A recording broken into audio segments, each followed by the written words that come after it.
कि जिन्होंने 13 रुपए किलो में चीनी नहीं दी है,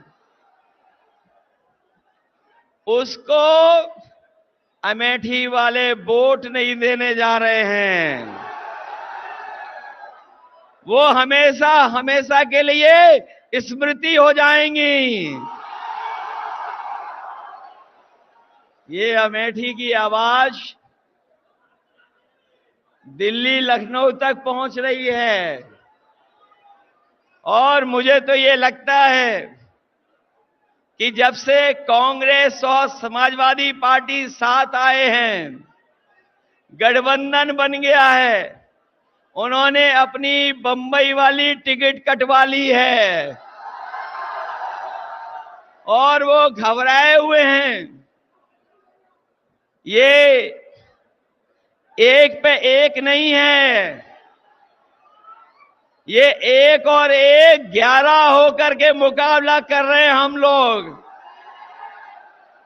और जब एक और एक 11 हो गए हैं तो भारतीय जनता पार्टी वाले 9-2-11 हो जाएंगे। बताओ 9-2-11 हो रहे हैं कि नहीं हो रहे हैं? और इन बीजेपी वालों की हर बात झूठी निकली कि नहीं निकली?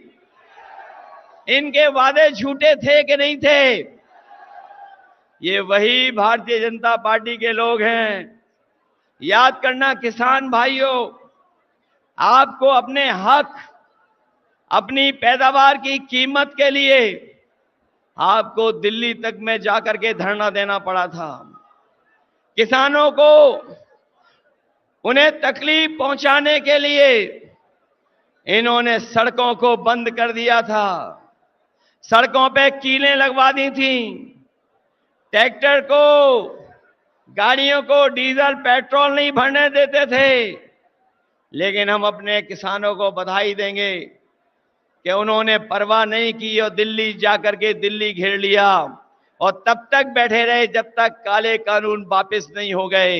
ये काले कानून के बहाने हमारे किसानों की पैदावार को लूटना चाहते थे, उनकी जमीन को कब्जा करना चाहते थे।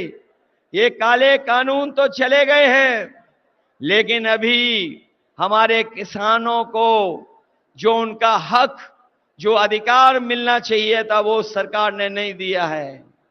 इस बार इंडिया गठबंधन और समाजवादी पार्टी ने तय किया है कि 4 जून के बाद जब सरकार बनेगी तो अपने किसानों को एमएसपी का कानूनी अधिकार दिला करके किसानों को खुशहाल बनाने का काम करेंगे।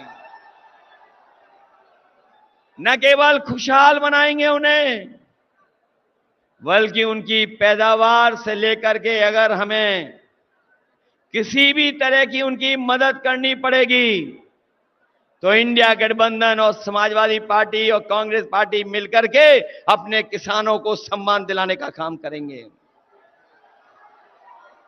ये नौजवान अभी भूले नहीं है पेपर लीक। क्या आप लोग पेपर लीक भूल गए?